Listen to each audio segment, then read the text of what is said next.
Okay, we are back. Yes, sir. Jagan? Yes, yeah, I am here. Okay, great. So, so far you have any questions regarding fixed wing?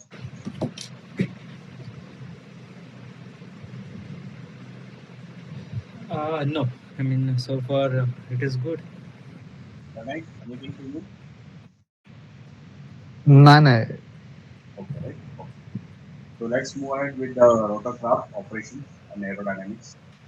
This is the most important topic for our drone training, okay, because this is the drone which we are going to get trained of flying them and learn how to fly. Right. So let's see what is the basic overview of the drone, types of multi-rotor drone, quadcopter, anatomy, terminology, then inner electronics of a drone, and the application of the drone.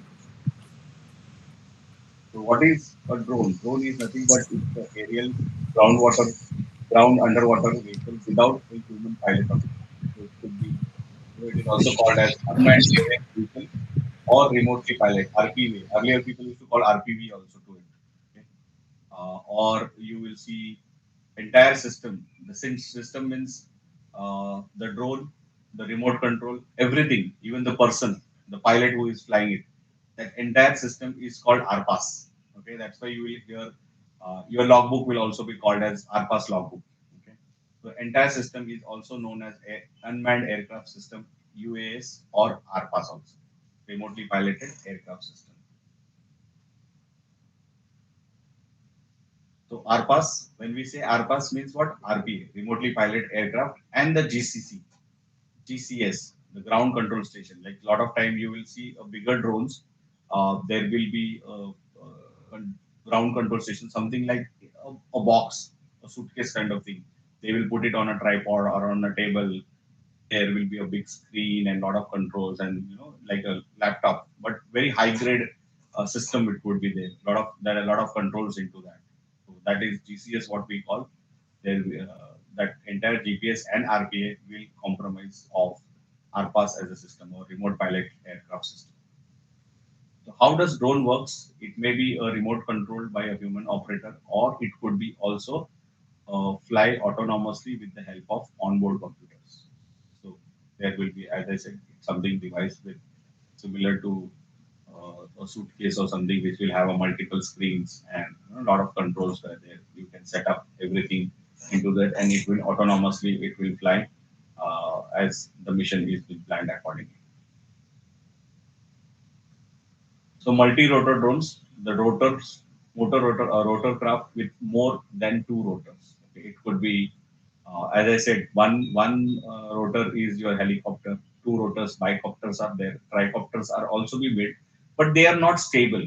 Your stability of drone starts when you have even number of even or more than four, at least four or more, something like that. So quadcopter is supposed to be a more stable. Beyond quadcopter, hexacopter is more stabler. It has more capacity to pick up the payload and all the things, or even octocopter. Okay, the eight rotors when it has. Sometimes your quadcopter is also an octocopter. Also means what? There are two propellers, one below each other.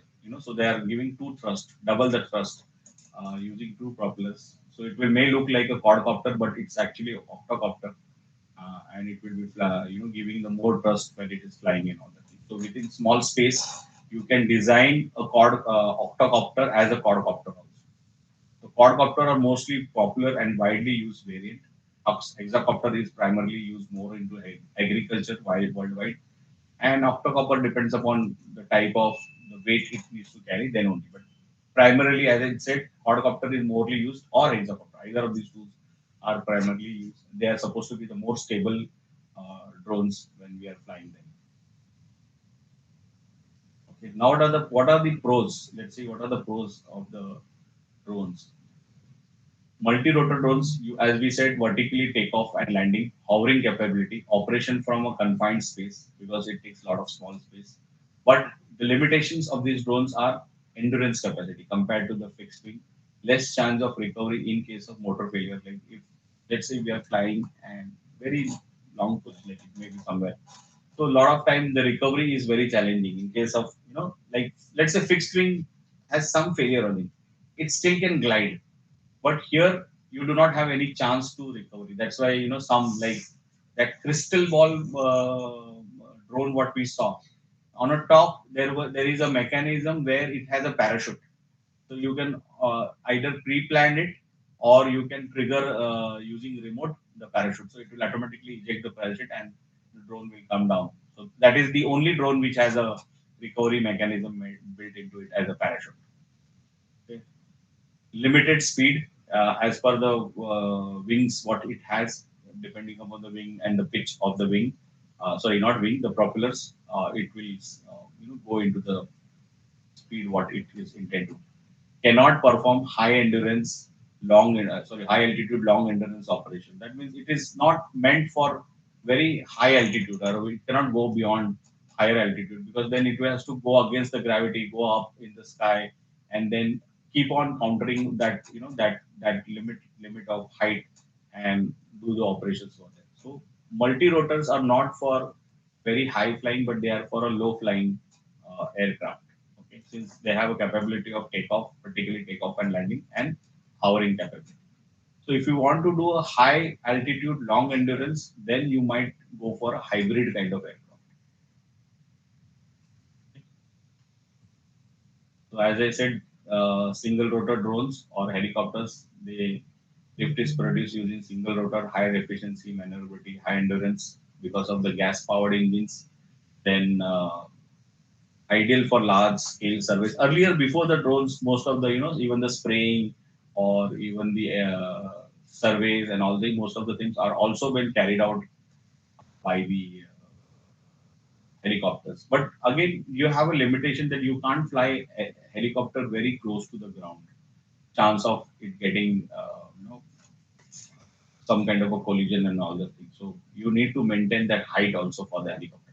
The advantage of the drones, multi-rotor drone, is that it can fly very close to the ground. You can keep very low distance. So that's the advantage of multi-rotor. Whereas these helicopters and all this, you can't fly. Even the aircraft, you can't fly very close to the ground because there is a chance of getting collision. The downside of this helicopter is complexity, operability, cost, vibration, and also danger of large spinning wheels. You have seen helicopters have a very large spinning wheel. But previously, earlier, before the drones coming into the picture, some helicopters were designed such a way that they were used for some kind of a spraying or pump spraying was utilized in bigger areas. If you have a very big farms, like in Europe, there are a lot of people who have very, very large, almost 100 acres, 200 acres of land where they will have a similar type of crop. So they were using small helicopters which were meant only for this kind of activity. There were some people who are have these kind of helicopters and they were operating this kind of service across the region, probably in Europe or even in US or even in Australia location, where people were having they were owning very large piece of land, like 100 acres, 200 acres, 500 acres kind of land. So those people were using this kind of services, or there were services which were offered by some people also in those areas. Okay. Then we have hybrid VTOL communication, I mean combination of fixed wing and multi-rotor. So this has advantage that this is aircraft as well as multi-rotor. So only for takeoff and landing it will function as a multi-rotor or a rotorcraft, whereas when it will transition from multi-rotor to fixed wing, and then operations it will carry out as a fixed wing operation, and while again landing it will become a multi-rotor.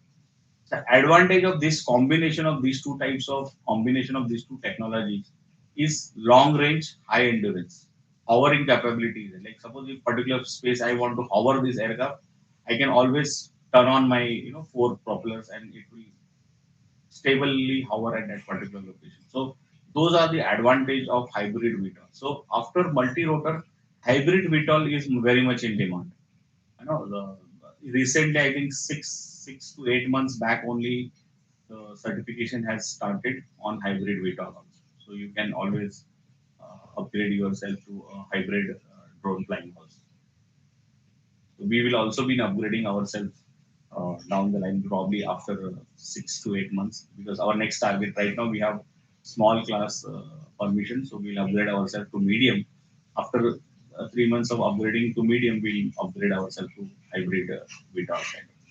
So you can fly a drone because you don't need a runway for this kind of aircraft or this kind of device. You just simply take off from wherever you are taking off, and then you once you are in the airborne, you can convert or transition yourself from multi-rotor to fixed wing configuration. So there are actually five propellers into this combination. So you have four for your vertical takeoff and landing, whereas one propeller either behind or it is in front. Okay, most of the time I've seen VTOL having the propeller at the behind. So that behind propeller will be used mostly for forward motion of your aircraft when it is a transition from multi-rotor to the fixed wing. Okay, so as we're talking about the history part, I spoke in the morning also, like in 1849, the Austrians, sorry, not Australians, Austrians used the balloon, to attack Italian city, with unmanned balloon loaded with explosives. So they have a mechanism where there was a explosive attached to the basket of that balloon, and that balloon when it has flown. I mean, this is just not really, I would say, very planned or very perfect of it. It was only like it once you fill the hot air into the balloon, it will rise up. Because of the wind, it will go to a certain part. So they know how far, within what distance this balloon will reach that particular location. Okay, you do not have any control on this balloon, like whether it will go into the right direction or not, or all the things. And then after, so like let's say from here I want to fly 10 kilometers, I know I should know how much time it is, so I know this it takes this much time. Then it will reach that particular location randomly. Okay, and then there was something, automatic fuse was set up into these balloons where they have attached the explosives. So let's say it takes 10 minutes to reach that space. Once I triggered that balloon, it goes up in the sky and then it will randomly go on that direction. And once it reaches 10 minutes, automatically the fuse will be triggered and it will start dropping let's say, every 2 minutes randomly the explosive. And that's how, it will create the attack on the enemy location. But this is not very precise, but still it is told to be the, the first of some activity which was unmanned kind of activity. Okay, remotely, automatically it is doing all this activity. Same thing was done by Japan also. Japan used to fly the drones over the Pacific, and then the west coast of USA, some of the locations, these balloons were captured. Since the distance was very far from Japan to west coast of USA, California or Vegas or something like that. But there were no successfully attacks of the lot of places. These were, I think, only one balloon which was exploded, one particular location where some of them, I mean, because of that explosive, couple of people were killed. But apart from that, there was no other known evidence where this was successful.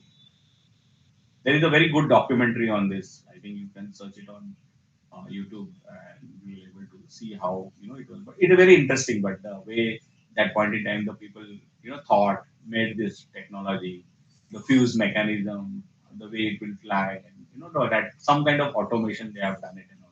I mean, the people at that point in time, how they have thought about all these things. Okay. So this is just a small evolution of the drones. As I said, Austrians use bomb-filled balloons against the Venice.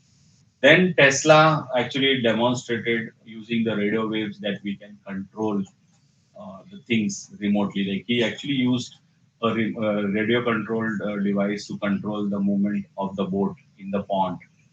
And then by 1896, the balloons were used initially with the camera for surveillance purposes. And subsequently, by as the aircraft were discovered or made, uh, post or probably during the World War II, okay, when the aircraft were more stable, better. People had used some aircraft with payloads of cameras to capture the images of enemy territory and then plan the missions accordingly. Okay. But if you see actual drone, the Predator drone, what we talk about it, it started somewhere in 1974. Okay, it was prepared or designed or invented, I would say, by a person by Abraham Karim. Okay, he is actually an Israeli scientist who actually designed this drone. The Predator drone, what US is selling or using is the same drone what he designed and made. Okay. So Israel and American military started using Pioneer drones. Then it was used in a Gulf War, a lot of places. Then as the stable or cold time came in picture, the people started using more for the surveillance purposes, monitoring purposes, or even during the Afghanistan war, and a lot of times this was used. We know the how the Taliban head or Al Qaeda head was targeted using the drone. Even in the recent times, the war between Israel and Gaza, you have seen, or even Hamas, they have been using the drones, drones flying and then missile uh, loaded drones they are using for targeting the terrorist and all. Okay, the real evolution of drones took place from 2000 actually, where initially started with the people, the aero modelers, especially aero modelers who took the drones, quadcopter built the drones. They put up some cameras. So initially, the consumer part of the drone was more for the fun, more from a perspective of capturing the photos and videos. So that's how people started using drones initially. That's how the people started building drones and all that. But over the period of time, I would say by 2014, the drone market really started capturing. People started taking it very seriously. There were people thinking about different applications, be it surveillance, be it infrastructure monitoring, be it crowd monitoring, aerial photography, videography. Then started taking up into the agriculture segment, different things it started. So by 2016 or 17, 18, this period, lot of countries like US, European countries started taking ARPAs very seriously, and then they started building the regulation around it. ICA also have taken the note of it, and there was a meeting, uh, convention was held at Montreal, where they formed a separate committee to put up the ARPAs, what we call the governance part into it. So right now, if you see in India, we come to we our iCar, the car was released around 2018, and then we actually summarized, or over the period of time of 2 to 3 years, the government took really the interest. They formed, even in India, the DGCA formed a separate team called Drone Direct, okay, under DGCA, which actually manages, monitors, and does a lot of control things into the Indian drone environment. Okay, and also our central government, Modi, the BJP government, wanted India to become a global hub for the drone by 2030. Okay, so that is the vision what the current government is carrying out, and that's the reason why they have took the efforts to make the drone and the regulations around it very specific, very easy, very simple, so that people can adopt and people can use as much as they drone. So in nutshell, I would say, as of now, today, the drone industry is at the same stage when the computers were launched in 1980s. So when the computers were launched, if you heard the history of the computers, earlier computers were very big, complex. People do not know how to use, what to use, what purpose it will be used. Nobody thought at that point. I mean, initially computer was built for what? For a bigger projects, some kind of weather analyzing, or supercomputer kind of thing, or big projects kind of thing. Nobody thought that this kind of a computer would be so simple, so easy to use, and it could be used every part of your life or every day-to-day life. It will be become a part of your life. Same thing is applicable to the drone also. Or even if you see mobiles, initially mobiles were so big, bulky. Nobody thought that everybody would be owning their own mobiles, right? But today, if you see every person on a planet, almost every person has a mobile, some other type of mobile. Similarly, in future, down the line, down the line, 6 years, 8 years, whatever it is, right? 2030, definitely you will see lot many drones. I mean, whatever you see the drones today, it will be very, very exponential growth worldwide, and it will touch almost every part of human life. I can tell you and assure you about that part. So that's why all the governments, all the organization across the world, whether it is ESA, whether it is FAA, or any other locations like even your Australian or New Zealand or even Japanese, Hong Kong, Chinese, or Singapore, all these locations, Malaysians and our governments, everybody, even in Dubai, is also taking a lot of interest into unmanned aircraft systems. So everybody is putting their efforts to adopt and use as much as possible the drones into our day-to-day life for different applications. Okay, as I said, father of the drones is Dr. Abraham Karim. He was born into Baghdad, but later on he moved to Israel. He had aeronautical engineering from Technion, Israel Institute of Technology.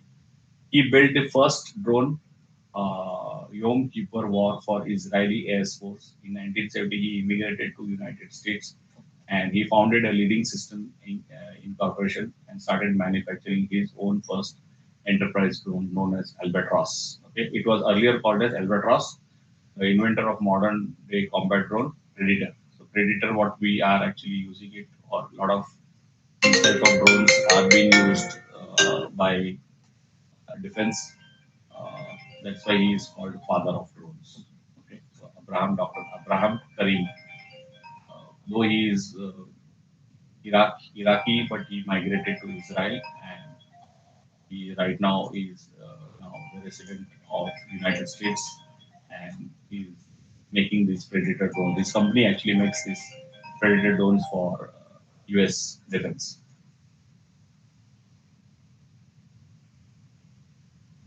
So, what's the future of drones? Like most, like you will see, as I said, computers were bulky, mobiles were bulky initially, but now you see how much miniaturization and how much power do you carry in your mobile or your computers, even your laptops.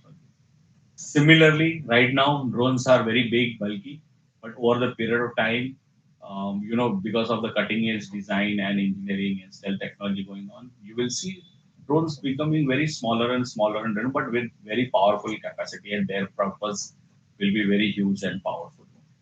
So that's what how the future of the drone would be there. So you must have seen the miniature of the drone is used into the Swan technology, okay, where we fly thousands of drones in the sky. Though they are their purpose of initially might be a different, but as of now, those are being used for advertising. You have seen a lot of places like be it Diwali, or even during the New Year, or even the Chinese New Year, or even in Dubai, or even during our last year also during that Ram Mandir inauguration. But they had in night they have a drone show made where they have flown thousands of drones in the sky, and they have shown a lot of images made by the lights of the drones. Okay, so these are being what is the future.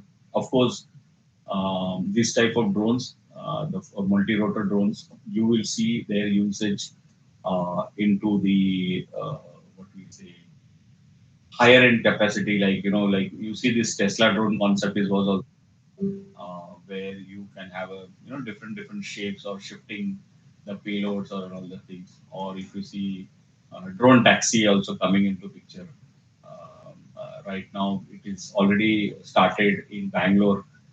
Also, there are plans going on between Mumbai to Pune, or even Ahmedabad to Surat, or even in Dubai, you would see that between Saudi to Abu Dhabi or Dubai to Abu Dhabi or even in Hong Kong. Drone taxis are been already started deployment and people are using it. So you're lot of saving lot of time and energy and you can, in shortest time path of mode, you can go from one place to another place.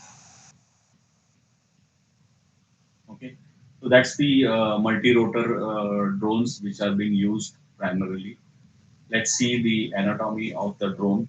As we see, drone has its own frame. Okay, if you see the frame, then you have the arms, what we call, on which the motors are being attached, and then you have motor and the propellers.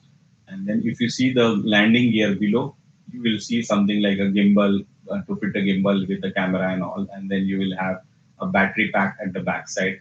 And on the top part, you will see the flight controller and the other sensors which will able to help the drone fly autonomously and in a stable mode. It should able to hover. It should able to know its altitude. It should be able to know its GPS coordinates.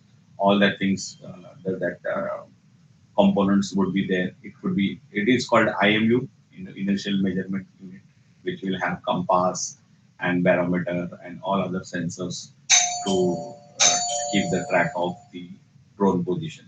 Okay. Also, a lot of drones you will see there would be a camera in top also, a small camera that's a first person view, what we call it as a FPV view, where the drone pilot can see where actually the drone is flying, what region or what area, what is there in front of it, so that it can easily fly.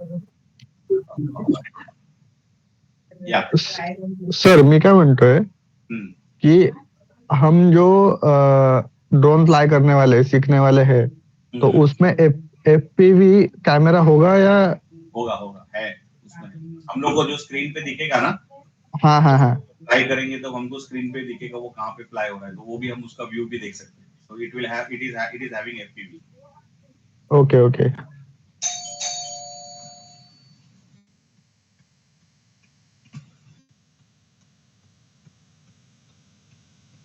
Just give me 2 minutes, I think somebody is there at the door, just a minute।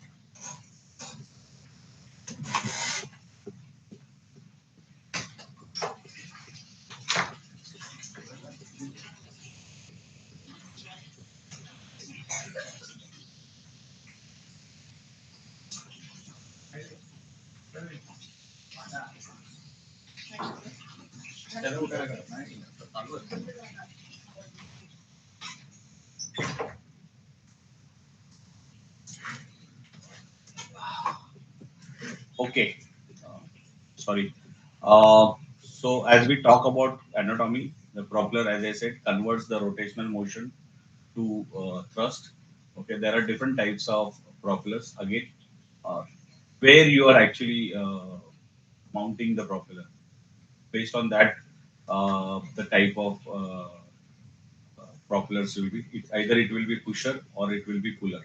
Like if you are mounting the propeller on the top, it will be called as a puller, and if you are mounting the propeller upside down, it will be pusher kind of thing. But there is nothing difference between pusher and puller. Both are functioning in the same way. It is only way. It is only a terminology which is being used where you use it for purpose of understanding. Okay. So clockwise we say it's pusher and puller is called with the counterclockwise. But if you see the motion of the motors, they are always pushing the air down and you are going up. Okay. So irrespective how you mount the propeller, it is always pushing the air down and you are going up. Okay. So propeller dynamics can be modeled by the Bernoulli principles and Newton's third law. This we have seen in the flight principles. Like the design of the propeller is similar to the wing, that you have a leading edge and a trailing edge, and as it is crossing across, as it is rotating on its axis, it is cutting the air and it is pushing the air downwards. So when it is pushing the air downwards, the propeller, since it's attached to the frame, it pulls the frame upward, all four propellers. One single, assume one only one propeller, what will happen? That one propeller will try to go up, but because of the weight and it doesn't have capacity to pull the entire drone up, it will not. So it will simply topple over there. So when you are, see, this will understand when you are, you must have seen when you are trying to take off. If your all four propellers are not moving at the same speed, it your landing, your takeoff will not be smooth. Sometimes what happens, sometimes people make a mistake. They don't take off the drone properly, and they hesitate, to give the throttle properly. So that point in time, what happens, if you are not smooth in giving the throttle, sometimes you give very high throttle, and all of a sudden some propeller will move very fast, some propeller will not move, and there will be a difference between the thrust, and your drone will turn upside down. So when you are doing takeoff, when you start, so that's why initially you see takeoff mechanism also. When you are taking off, you will first start the drone, what we call starting the drone, arming the drone, what we call. Normally we call it as arm the drone. Arm the drone means you are starting, you are given the power to the propellers. Propellers are started rotating. They are rotating, but there is no thrust. The drone is still on the ground, but the propellers are rotating around it, and then you slightly give the throttle. So you start building the pressure, and then you give a proper little bit, still little bit more push, and your drone will start climbing. If you give more throttle, all of a sudden what happens? If all four doesn't start at a, doesn't rotate at the same speed, assume that two propellers rotate at very high speed, and two doesn't. So what will happen? It will topple, and it will become upside down. So that will damage your drone. So when you are taking off, you need to see this. You have to observe when you are taking off. Same logic applies when you are landing it also. When landing, there is a push on the ground. The ground is also pulling it down, whereas your propeller are pushing against the ground. So that counter thing is happening. So if you try to, your landing is not smooth, at that point in time, also there is a chance that you will topple the drone. So you have to be very close. When you are almost 3 to 4 meters, 5 meters, know that you have to be very stable, very calm.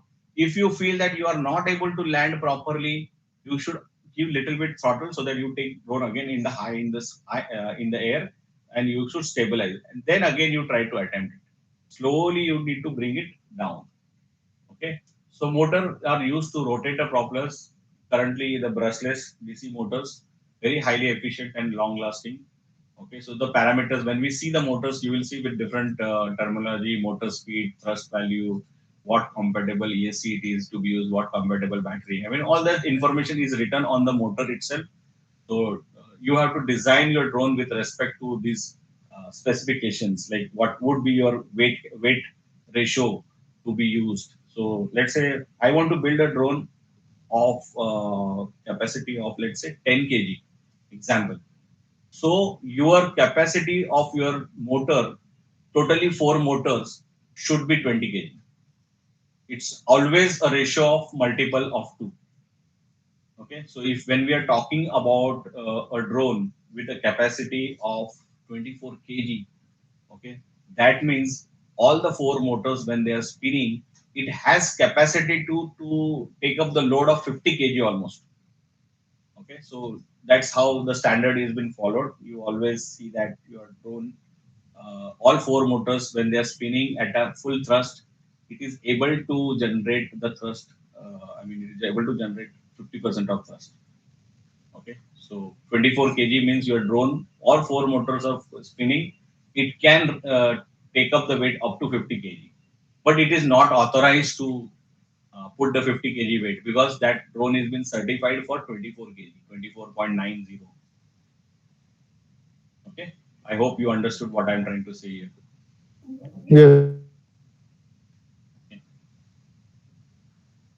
Again, there are motors. So motors, you need electronic speed controllers to vary the motor speed. So motor is just you give power, it will move, rotate, but you need to minutely set how much revolutions per minute you require and all that. So that is being managed by ESC. We call it as ESC, electronic speed controller.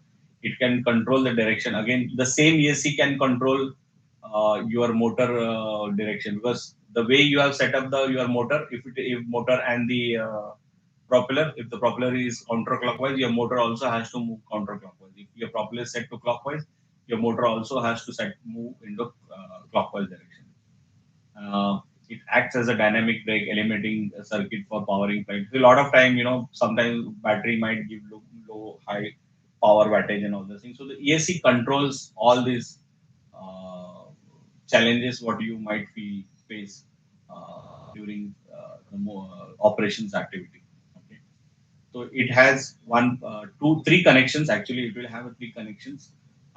Two connections are primarily for the power, and one connection is primarily for the direction of the propeller movement. Okay. So sometimes when we connect this ESC, people make mistake. They connect two wires opposite. So if I have a motor and a propeller which is supposed to move in a clockwise direction, but when I power it, I find it is moving in a anti-clockwise. So I just have to remove two cables and interchange them. So then it will have its operation as intended. Okay, so that's how the electronic speed controller controls the motion of the motor and the propeller. Now, as we see this is electronically speed controller, we need to give the signals, how much it needs to move, how much and all that thing. So there is a something called flight controller or autopilot. Okay, this is nothing but this is a brain of unmanned aircraft system, helps in flight stabilization, and it also has a fail-safe mechanism redundancy, so that it has multiple sensors. There will be multiple GPS sensors. There will be multiple. Like the best part of DJI Phantom Pro, what I like it, that it has two flight controllers into it. It has two IMUs into it. So everything is redundant to it, and that is the reason why you see DJI Phantom Pro is very very stable drone, because it will always have that correlation algorithm built into it, which will stabilize drone very effectively. I mean, it's very very stable drone. Okay, that's how. Then you have DJI N3 NASA or DJI M Lite or NASA M2 A2, all these things. Or you can always have a customized drones. एक minute.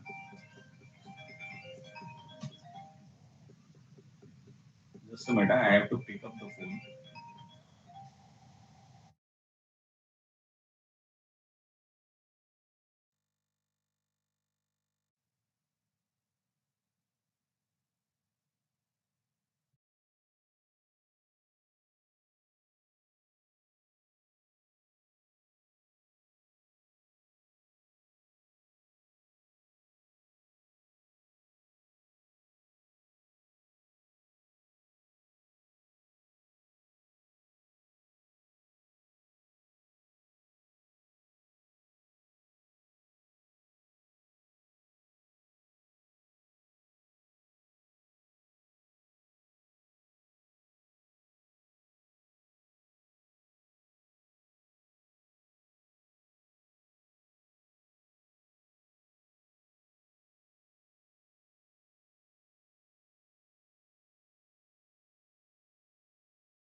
Okay. So you have different terms. So most probably, not probably, I would say most popularly used flight controller is Pixoc. Okay, if you search by Pixoc, that's the mostly used flight controllers. There are different flight controllers are available, but widely used across the drone industry is drone, Pixoc flight controller. It's a very stable drone. Any even in an agribot drone, what we are going to use for flying uses the Pixoc flight controller. Let me show you one of the pictures. What is that? Pig stock. Pixoc.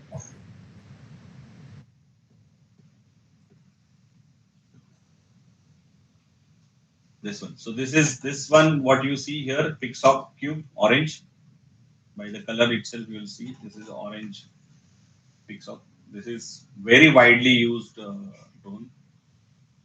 Okay. Most of the time, it is either in stock or out of stock. So this is 33,733 Pixoc. Okay, so it has a lot of controls and connectivity and all the things you have. There is another also by name Pixoc. Recently, they have launched another controller by the name White.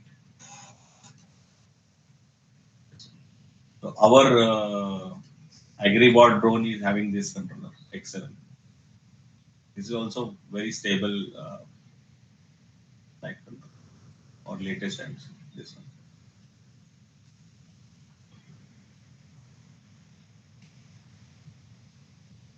You can see all the connectors are there.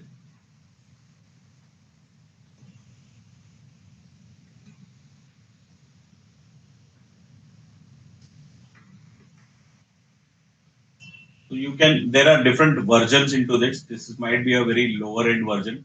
So there are different versions also where you can, it carries very high end redundancy. The more redundancy, more sensors are there, it will become more and more expensive. Like sometimes here it is showing 28,000. So sometimes it goes up to 40, 50,000 rupees also. It depends upon if you go through the specifications, what does it has, will like the sensors, how much RAM, flash memory, type of processor, connectivity, connectors, and all the things. Depending on that, the price will go higher.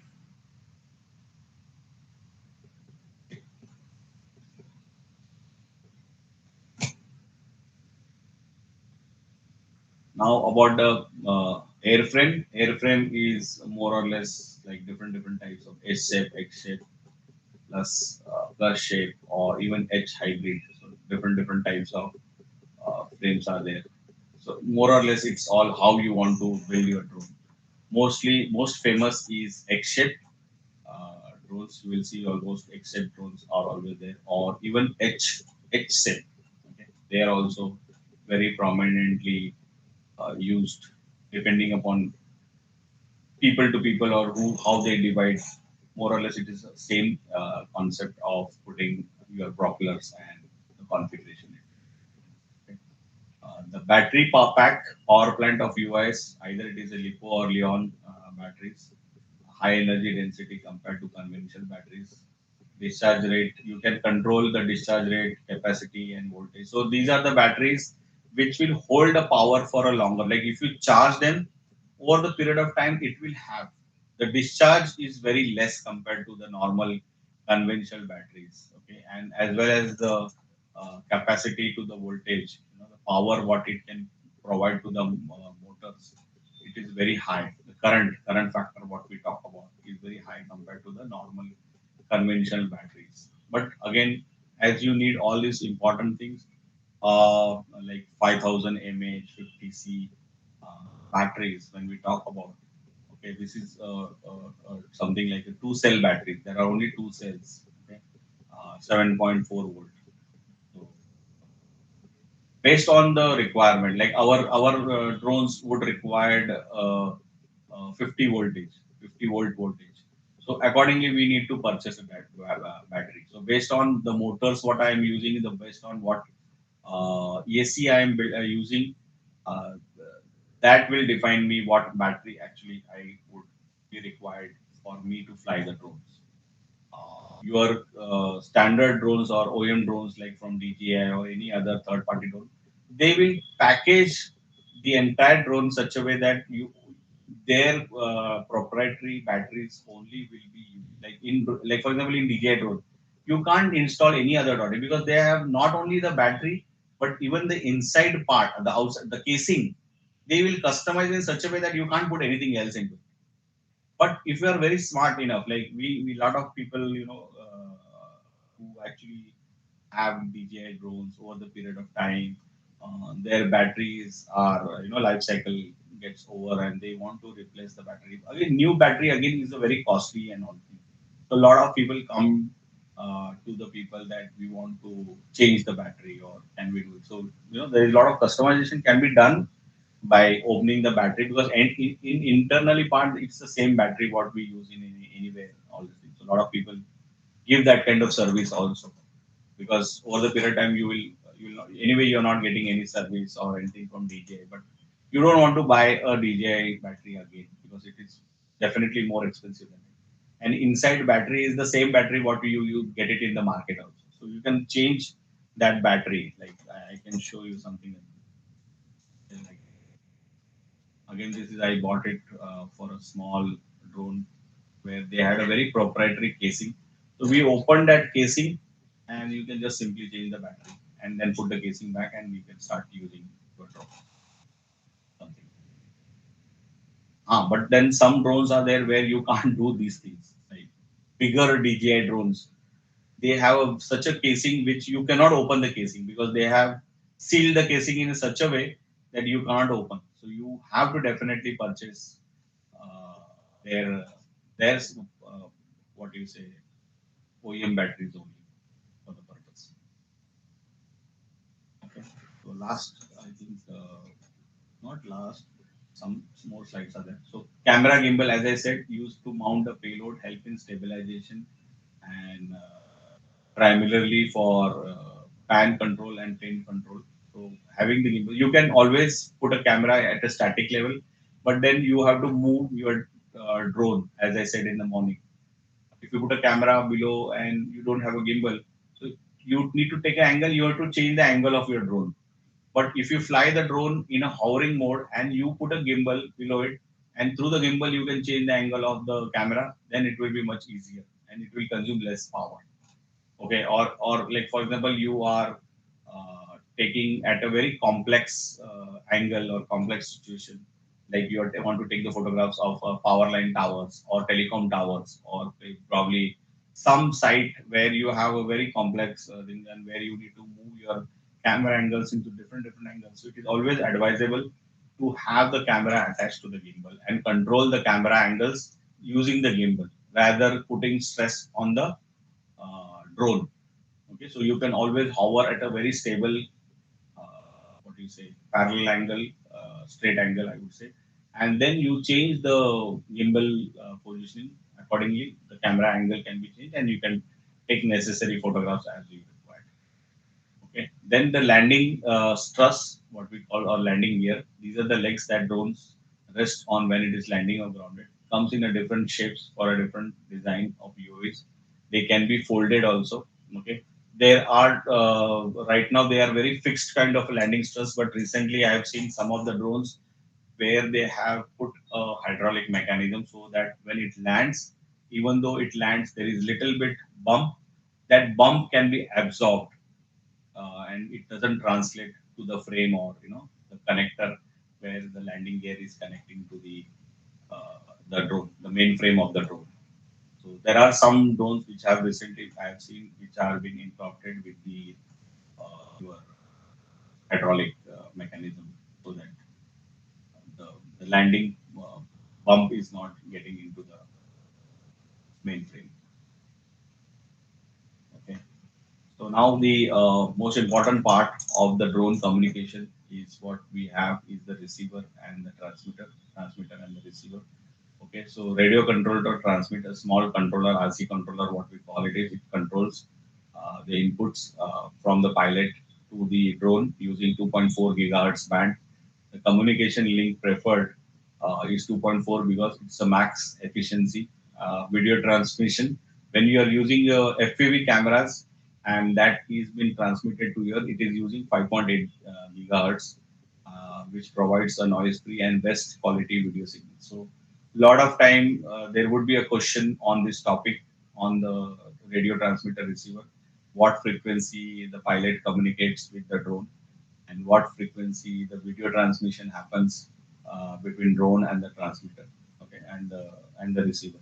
So you should know that the communication link controls what are been happening between the drone and the remote controller is with the 2.4 gigahertz, whereas the video which is getting transmitted from the FPV cameras to the RC is at 5.8 gigahertz. Okay.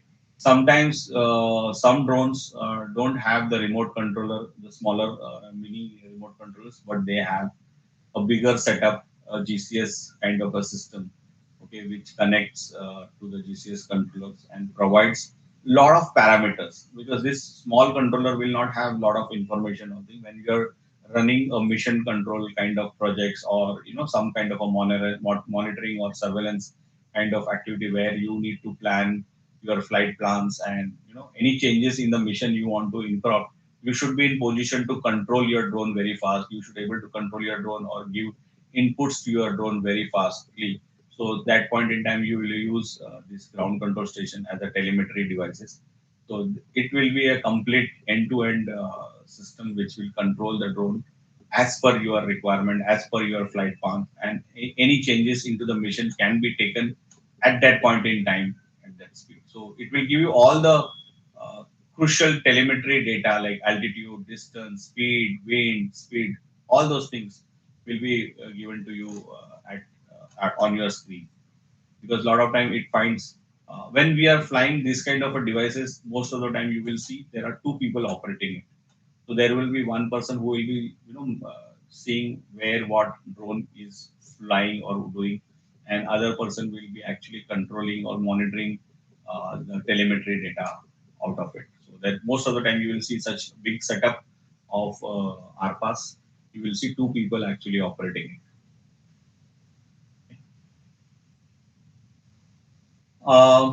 As of now, we see a lot of drones are being earlier. There was not much. If you see the earlier drones, for even from DJI or any other drone manufacturing company, there were no lights incorporated because most of the time we were flying the drones in the daytime. But recently, you will see a lot of drones had started putting up LEDs, strobe lights, different color arms, reflector materials. All those things are being started in, even in DJI started incorporated those lights and all those things. DGCI also had put up in a drone rule that you should put strobe lights, or but it is not made so mandatory as of now. But some drones which are type certified, they are now following these things because people wanted to fly those drones in a night condition also, and in a low visibility condition, you should able to know where your drone is flying and all. So as I was talking in the morning, ADSB, it is automatic dependent surveillance broadcast. So it will broadcast its position. It's similar to the aircraft. So aircraft different its position via satellite navigation, and periodically broadcast its enabling it to be tracked. Okay, this is a key to for airspace safety. So when you are flying too many drones in an area, especially the UTM type of technology, or you're flying the drones beyond your visual line of sight, or between two different cities or two different locations, beyond actually, let's say, more than 2 kilometers. Definitely, you will require ADSB to come in picture. Though Indian government has said this will become a mandatory part of the. But as of now, none of those 96 drones what we saw are having this feature, because it's still not required as of now, because we are not flying drones beyond VLOS. So your drone is not going to fly beyond VLOS, so you don't require ADSB to be installed into this, because this is again a costly device. Okay. Then there are a lot of other devices or sensors. What I said, the microcontroller, or it is also flight controller, collects measurement from all the sensors, tells the motor what base sensors, and provides the inputs and all the things. So all that things will be handled by the microcontroller into the uh, flight controller what we have, which takes the inputs from different sensors and all that things. Altitude and heading reference system, it will tell where the aircraft is moving. So it will know whether it is doing yaw, whether it is doing roll, whether it is doing pitch.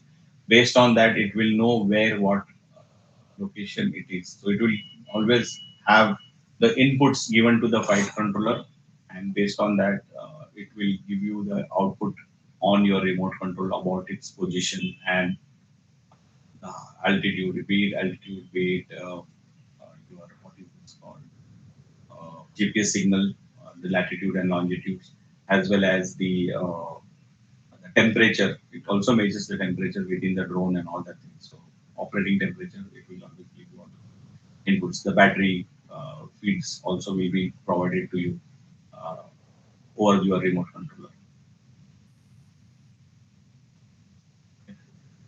IMU, as I said, in inertial measurement unit is the electronic device that measures and reports a body specific force, angular rate, magnetic field surrounding the body.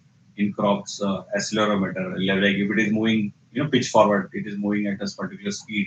This is especially important when you are flying the drone over the agricultural field and you want to set the speed at what it will fly over the field, and that way. So that time accelerometer comes into the picture. The gyroscope will come into the picture for the orientation. The compass will be helpful for the heading of the drone, and the magnetometer will also give you the position of the drone.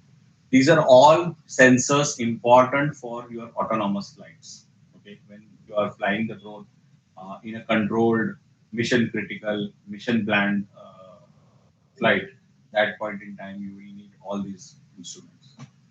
It also allows a GPS receiver to work with the GPS signal. Like sometimes you lost the GPS signal, sometimes it is a very cloudy area, and all of a sudden you lose the GPS signals. Okay, in that scenario, IMU also helps drone to fly somewhat stable mode and all that thing. So it will have those inputs when it was having a GPS signal.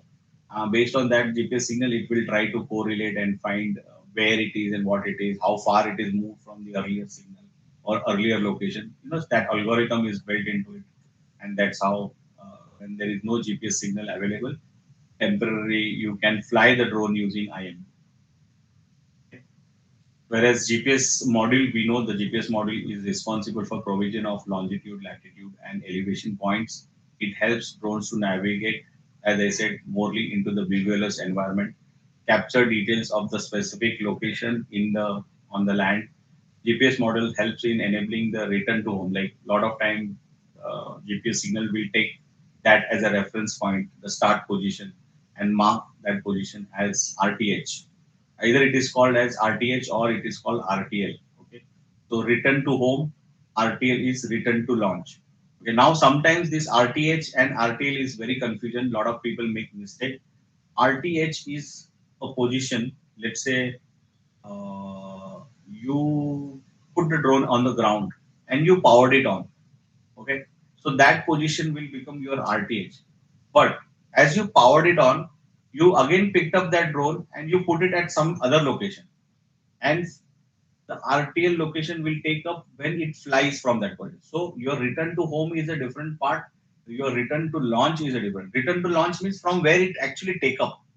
The drone takeoffs from the land. That is RTL. The return to home could be a different location because that is the position where your drone was there and you just powered it on. So a lot of time people, make mistake that they keep the drone somewhere. When they bring outside, they keep it and they power it on, and then they again pick the drone and then they take it to some other location and then they keep it there. So a lot of time they make mistake. They assume that where they powered the drone, their drone to land there, but they forget that that is a return to home. So you can define these two different locations also. You can define your RTH, you can define your RTL. Most best part is you always define your RTH or RTL as the same position. Once you intend where from your mission has to start, that should be your starting point. You can't have a two different positions. Okay. But if you want to define your RTH as one position and RTL as a different, you can define them as a separate or different also on the need basis. Okay. So that is where the GPS comes into the picture when, in case of any failure or anything you want to, like for example, I may breach the geofencing. So whenever I say I am breached the geofencing, it should do RTL. So it will come to the launch position. If, for example, if there is an obstacle and it sense the obstacle, and my drone goes to the optimal position. I want the it drone to go back to the launch position, or my battery is reduced by, let's say, 80%. I put a limit up to 80%. If it goes beyond 80%, it should go RTL. So that's how the RTL comes into the picture. So at that point in time, the GPS plays a very crucial role so that the drone safely comes back to the launch position and it lands safely at that location.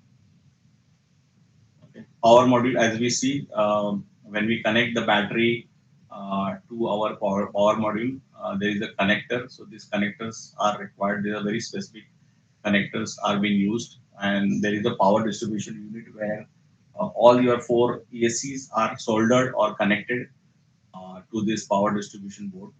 So it receives the power from the battery, distributes the input to the multiple ESCs. So all four ESCs are connected to this power distribution board.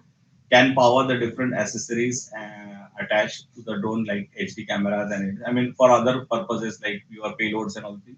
It will connect, distribute the power to the devices using the power distribution board. So that is called PDB. And then also some people call it as PDM also, power distribution module also. Okay, so either it is PDB or PDM.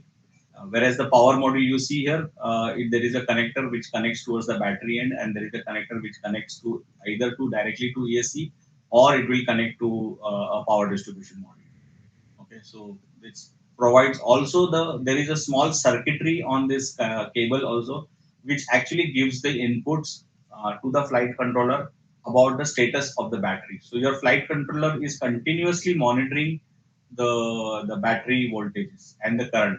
So you will see on the your remote control what is the current state of the battery, whether it is at 30%, 40%, 60%, or even the voltage can be also. You can set what information you want. So normally we set it in a percentage wise. Like we are used to see the voltage in a percentage. Like we see it in mobile. Like we know mobile. Like okay, my mobile is 10%, 12%, whatever it is.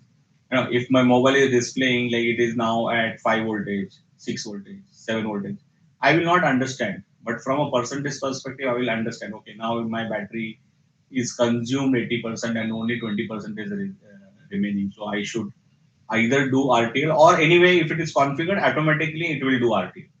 So to be on safer side, normally when we are flying a drone, we normally, though the throttle the threshold has been set to 80%, we fly drone up to 60% because we need keep little bit buffer, and then we land the drone, and then we replace the battery, put the old battery for charging, put the new battery for flying. We let the old battery first start getting charging, and then we fly the next session of the drone. That's how we follow the procedure when we are changing the batteries also. So there is you need to maintain a logbook also when you are charging the battery, because battery also has its own life, its own charging cycle. So let's say there are some batteries which gives 200 charging cycles, some batteries gives 250 charging cycles, some batteries gives 300. Even some batteries are there which gives around 500 cycles. But if assume that the battery is being defined by an OEM that my battery can give 500 cycles, you should never use battery up to 500 cycles. In a regular drone operations, you should always use it to 80%. So if it is showing 500 cycles for regular operations, you should use your battery only up to 400 cycles or max 450 cycles, and then you should replace the battery with the new batteries after the number of cycles are being utilized. As we talked, the application of the drones: agriculture, forest, urban development, healthcare, traffic management, homeland security, disaster management, and mining. So these are the different applications where the rotorcraft drones are primarily being used across the region, across the industry.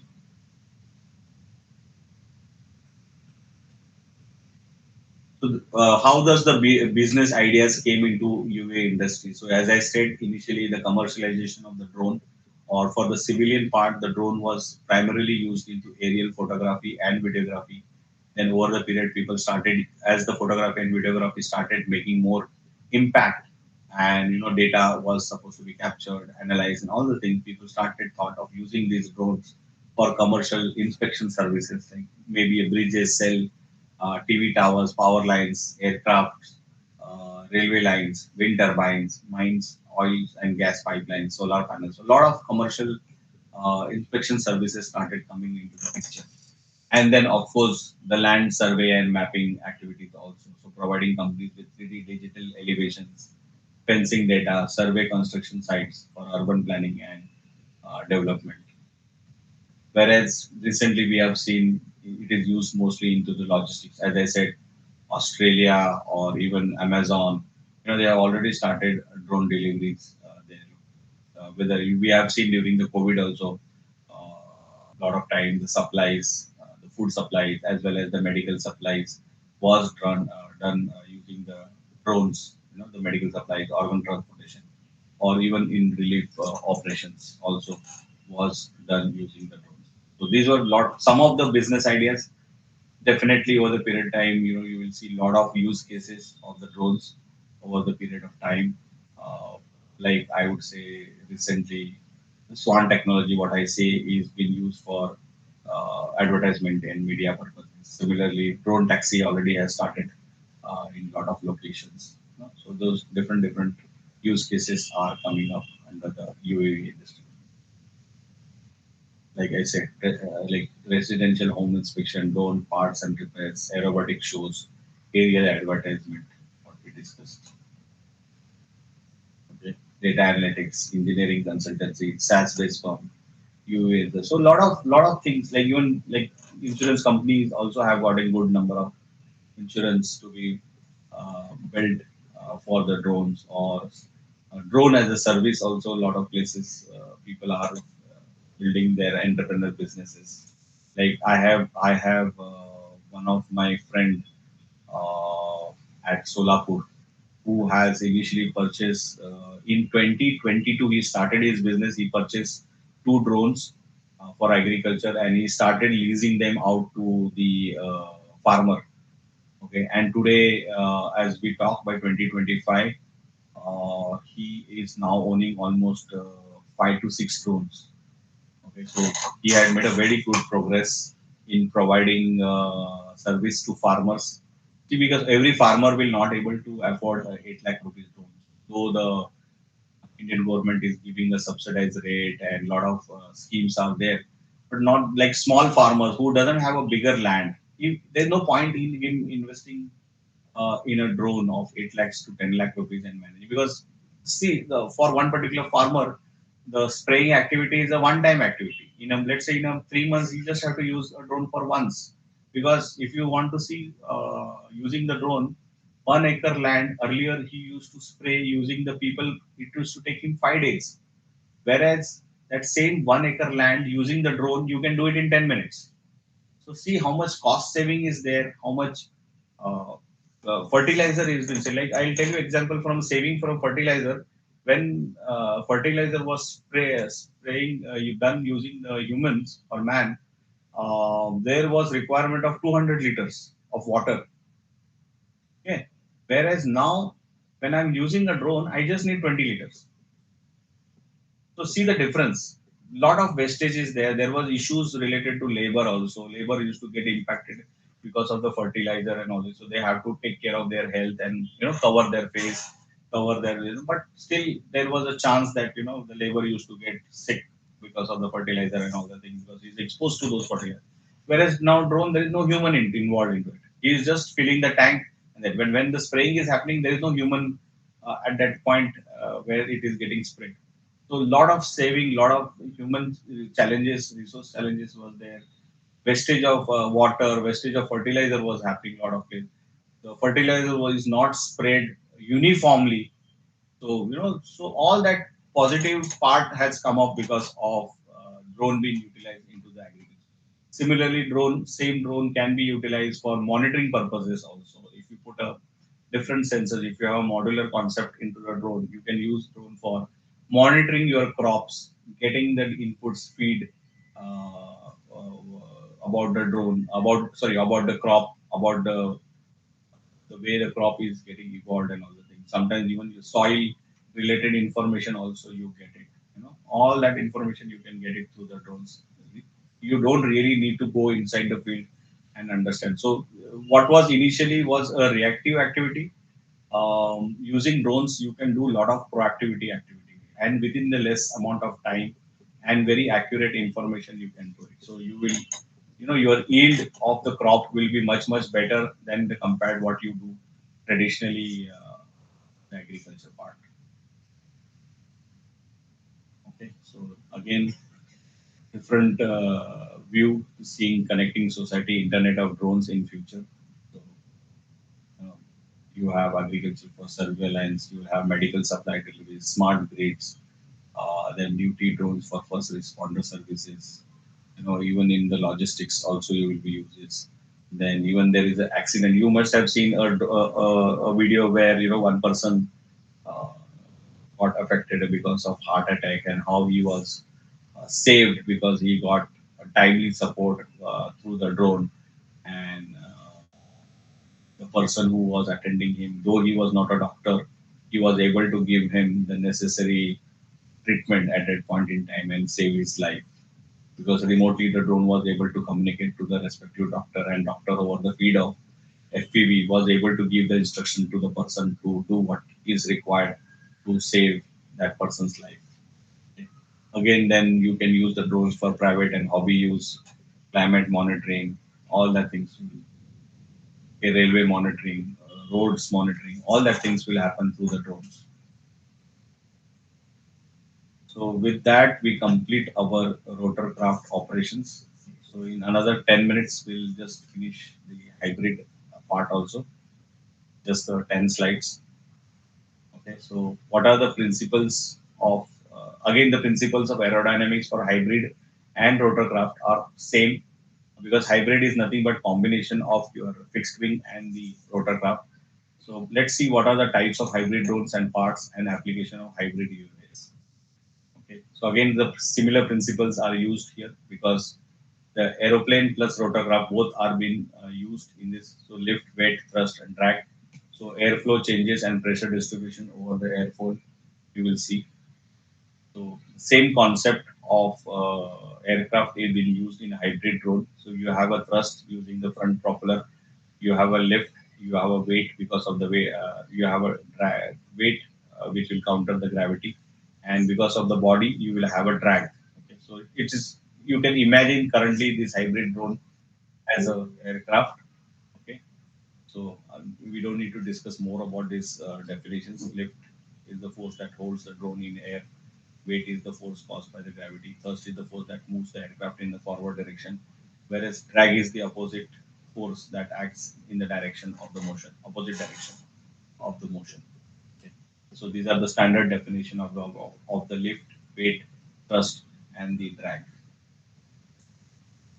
Okay. Again, the same diagram about the airfoil, leading edge, trailing edge, the chord line, okay, and the camber line. Camber line is not such importance as of now into this, but it is basically to understand the angle of attack and the angle of relative wind and all that thing.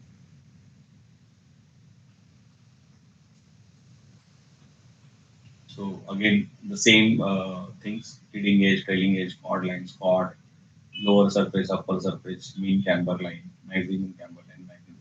These are some terminologies which are used into the aircraft terminology, okay, with respect to the airfoil or the wing structure. Okay, this is the same thing what we saw in the morning, the principles of flight. So low pressure, high velocity, whereas below you will see low velocity, high pressure. That's why you are able to fly into the air. The difference in the most important is the last line, difference in the pressure. As you have a high pressure below the wing and low pressure above, okay, you will always have a lift produced below the wing. So if you see the hybrid drone from the top view, you will see there is a pusher motor or there is a motor in the front which is we call as a puller motor, depending upon where the motor is been put. Okay, and then you will see the four motors on the side, which are nothing but they are like a quadcopter or what we say rotorcraft kind of thing. So these four motors are only used for the purpose of taking off and landing the drones. whereas the pusher motor is for a forward movement. When it transition from rotorcraft to aircraft, the pusher motor actually starts rotating, and your four motor stops rotating. Okay, so they are stable. So that's how you save a lot of power here, because when it is in flight, it is only using to power one particular motor, and using the aircraft dynamics, aerodynamics, it is flying. So using the wing to glide and the pusher motor, it is moving across the surface. Okay, whereas it has elevators as well as horizontal tail for vertical control. It has ailerons to pitch forward and up and down. So that way it is combination of aircraft along with the rotorcraft. So that's how the hybrid drones are being used for flying the uh, different sector of the industry. So combination, as we said, okay. So vertical flight, so you will take off. After takeoff, it will transition to maneuver. So it will move into horizontal. The transition from maneuver to, you see the change in the angle of the, sometimes same motors, you do not have a separate motor. The motor, and there are hybrid drones which have been built to use the same motors. Okay, so the same motor will change their position. It will be 90 degree or 0 degree. Accordingly, the drone will function, whether it has to take off, take or landing, or whether it has to maneuver in a forward direction. If there is drone motors or angles are not getting changed, then you need a fifth motor as a separate motor for pusher. Okay, so type of hybrid drones. So this Vintra drone, what is there? This is the very best drone. There, I would say hybrid. So this is a drone. So when it flies, automatically the angle of the drone gets changed.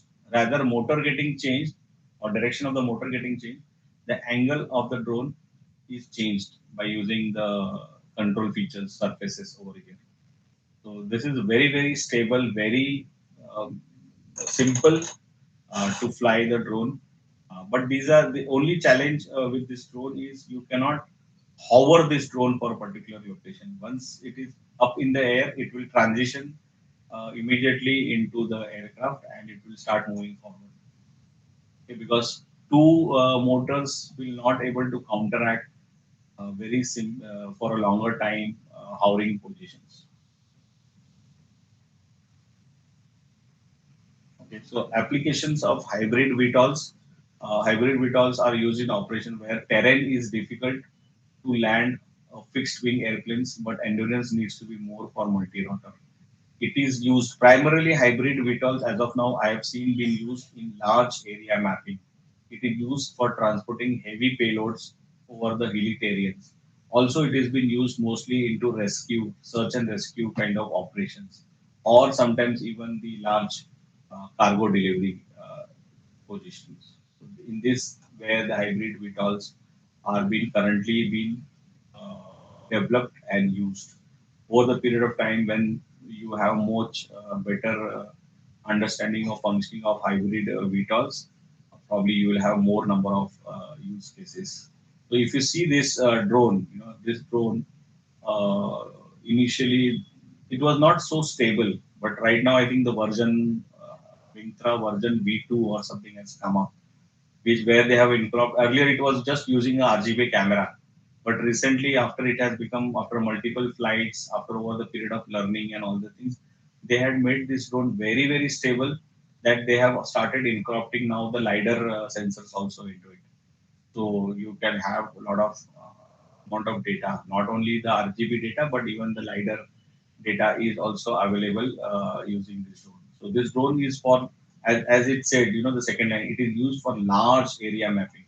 So a lot of places, this Vintra drone is being used for mapping purposes. It's very stable, very simple to operate, and mostly the flight is completely autonomous. So that's the advantage of hybrid VTOL, because it can carry a larger payload capacity. The cameras and the lidar are very heavy equipments and very costly equipment. So you need to have a very stable drone and simple to fly kind of thing. with this, we complete our today's sessions. All the topics, what is we intend to learn over the period of time. Okay. So we completed stakeholder basic principles of light ATC procedures, fixed wing operations, rotor cod operations, and hybrid operations. Important is about the rotorcraft from the perspective of our license. So we will be touching base mostly our tomorrow's discussion also on the rotorcraft operations and aerodynamics. So tomorrow morning we'll start with the weather and meteorology. Then we have drone equipment maintenance. We have seen a lot of rotorcraft operations. Then we'll see after that, and then we'll talk about payload installation and utilization. And then we'll talk about drone data analysis, and we'll end the day, if time permits, we'll end the day with the digital sky operations or introductions. Or over the period of time, we'll still touch. Like today, we already talked a lot of things about digital sky platform. Uh, if not possible, tomorrow we are able to complete digital sky introduction. We'll do it when we meet physically for the flying location. Then and there itself. So it will be much easier. Anyway, I'll keep on talking about multiple times about digital sky integration. You know the URL. You can also spend some time around it. Try to see what are the links available over it, and try to explore things uh, yourself also. Okay. Sure, sure. You have any questions? Or we are good. I'm good, Mangesh. We have I've overseen consumed this. most. I hope the sessions were good for you, and Yes. you have taken I up mean, a lot most of. of the things. I mean, a So lot you of new just, things. yeah, you just both of you just message me your email IDs, so I will able to share you the summary sheets what Sure, we have sure. learned on today's topics. So I will able to mail them, and I will also mail you the drone rules Sure, for your reference. So sure. if possibly in a daytime, you just, I mean, tomorrow before joining for tomorrow session, go through the summary sheet, go through the drone rules if possible, so that if there is anything or not understood, we can discuss tomorrow before our first module session starts. Sure, yeah. Pranay, you have any question?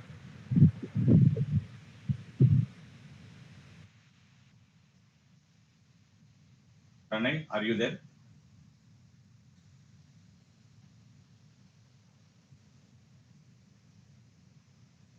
Hello, Pranay, are you there?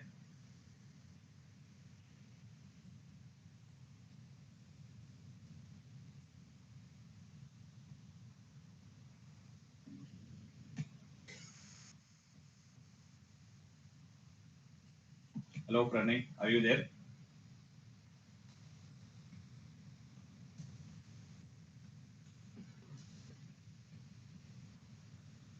I think he's not answering. I'll talk to him separately on the mobile if required. So, Jagan, I just wanted to understand before we conclude today's day. I just wanted to understand whether you plan. How do you plan for your practical sessions, or when do you plan to have your practicals?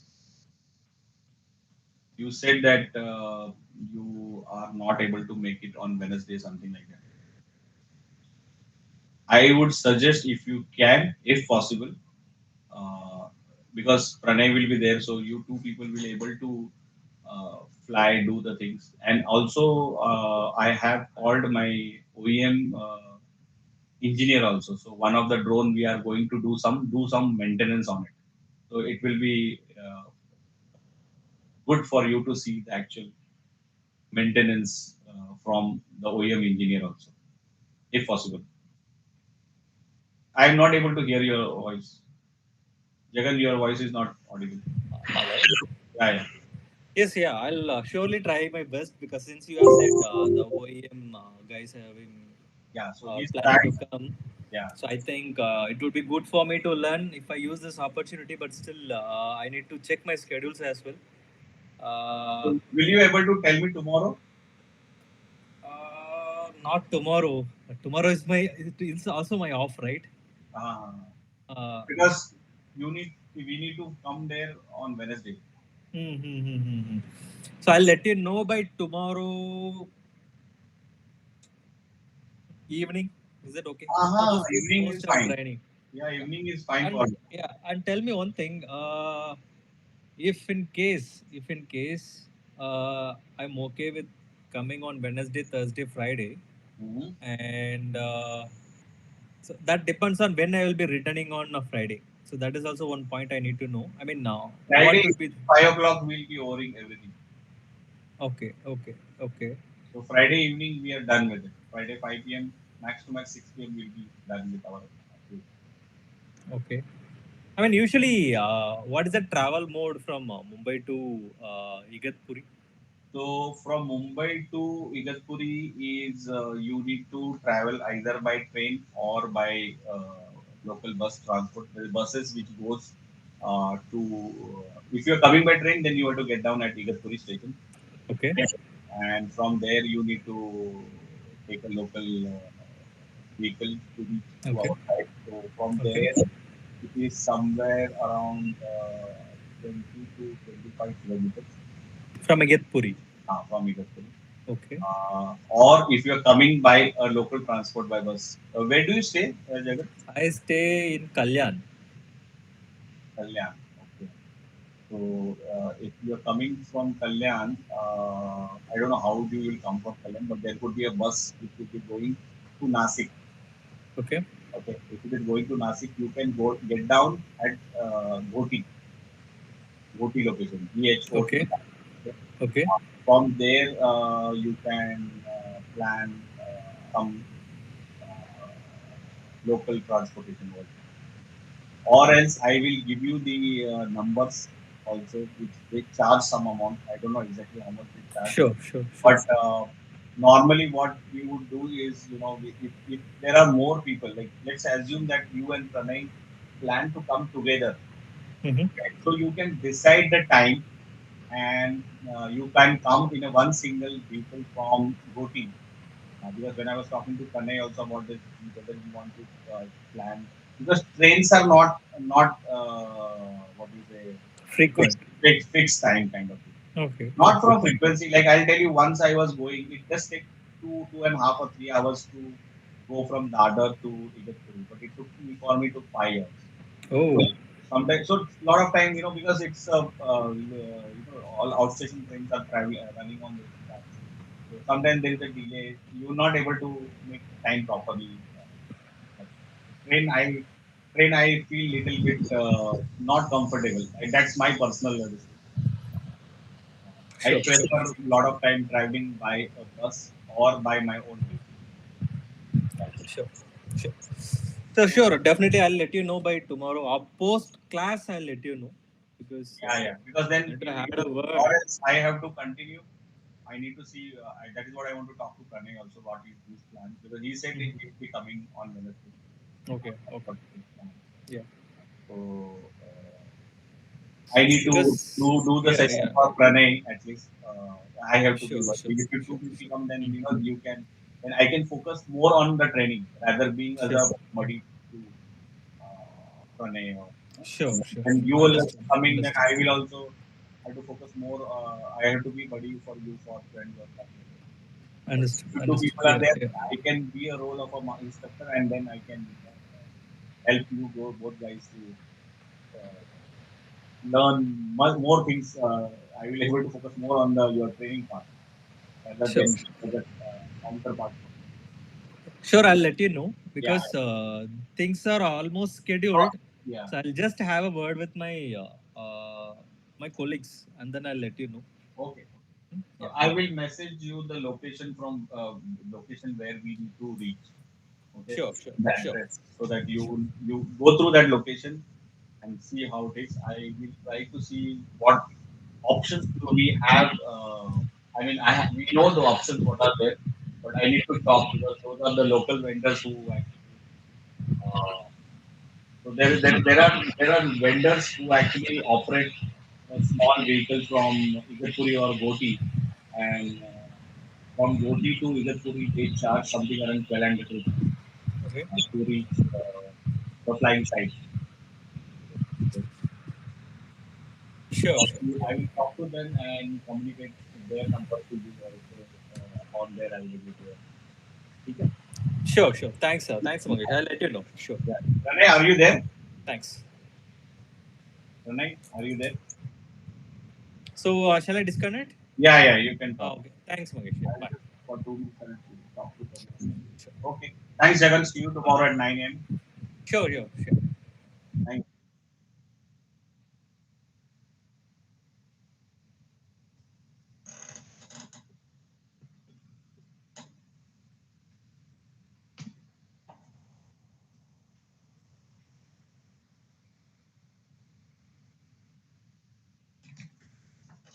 Pranay, are you there?